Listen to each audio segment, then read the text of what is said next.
Hi friends, ఈరోజు అందరికీ భీమల అమావాస్య శుభాకాంక్షలు అండి.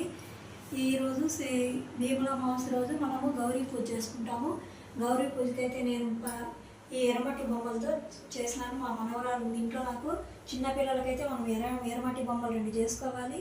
శివపార్వతులు అండి వాళ్ళు.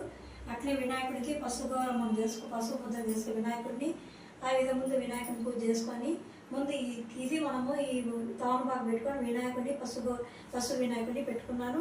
ఆ విధంగానే తవనపాకు పెట్టి బియ్యం మీద ఈ శివపాత్రం మట్టి బొమ్మలు చేసుకున్న ఎర్రమట్టి బొమ్మలు మీకు వసతి అయితే పుట్టమట్టు కూడా తెచ్చుకొని మీరు చేసుకోవచ్చండి. ఈ విధంగా అది దొరకనప్పుడు ఎర్రమట్టి బొమ్మలు చేసుకోవచ్చు.